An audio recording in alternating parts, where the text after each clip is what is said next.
On first glance, South Africa appears to be a country in turmoil, facing a general election in May 2019 and still trying to recover socially, economically and financially from the damage done by the apartheid-era government. The country is facing problems on all fronts. Pay attention. Click See First under the following tab to see briefly.co.za news on your news feed. Within the government, ministers cannot agree on which to deal with first, or even what the best course of action would be. And it seems like the rest of the world doesn't have a clue either, with some economists predicting the country will be bankrupt by 2042, and others claiming they will still be one of the fastest growing economies in 2050, but the outlook is not entirely hopeless. There are several schemes already showing benefits, as well as emerging industries with huge potential. South Africa isn't going to revolutionize its economy overnight, but if it grasps its opportunities with both hands, those positive financial predictions could indeed become a reality. Since Cyril Ramaphosa became president in 2017, the country's economy has recovered from a few years of downslide and started to see a slight growth again. This is due to Ramaphosa's 10-point plan, which has put growth, investment and a need to reduce unemployment at the forefront of government policy. And it is working. Last year, South Africa drew in $15 billion of investment in renewable energy from America. The program also provided nearly 40,000 permanent jobs and is paying back into communities, improving healthcare, training teachers and helping to set up small businesses. As Mpumalanga in South Africa has been named the worst place in the world for air pollution, investment in renewable energy technologies is not only important for bringing in foreign investment, it will help to improve conditions for the population of South Africa itself. Reshaping the communities within South Africa could have the greatest impact on South African economic growth.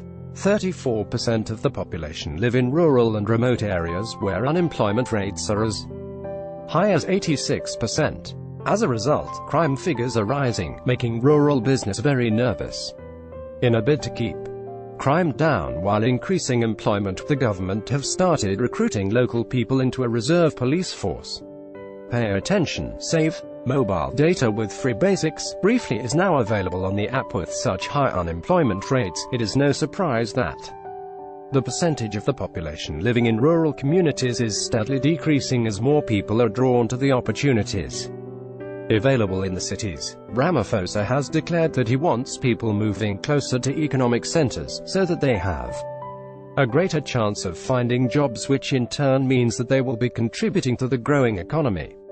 Many of those jobs come from a reinvigorated tourist industry. Nearly 10 million people visit South Africa every year, and tourism is one of the biggest contributors to the country's revenue, boasting everything from exotic wildlife to metropolitan nightlife, dramatic scenery, and heavenly beaches. South Africa is making a name for itself as a must-see destination. One of the most popular destinations is the magical Sun City Resort, home to South Africa's most famous casino.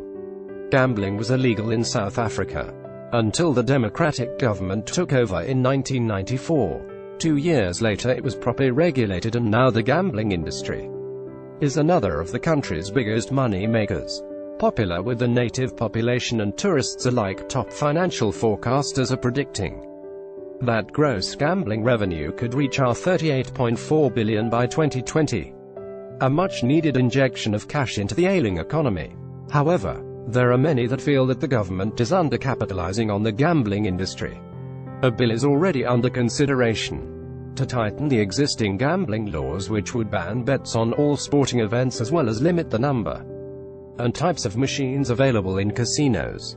But perhaps the biggest missed opportunity is that online gambling is still illegal. In South Africa, businesses can be fined R10 million for setting up remote gambling services simulating any of the games available in land-based casinos, presumably to protect the business interests of these establishments. In developed countries, the use of online casinos is growing every year. The remote gambling industry in the United Kingdom accounts for over a third of all gambling revenue, and you can find everything online, from simulated casino games like roulette and poker, to online slots in every theme imaginable. And like the brick-and-mortar casinos, these online sites are taxed by the government, providing valuable funds for public services such as healthcare and education.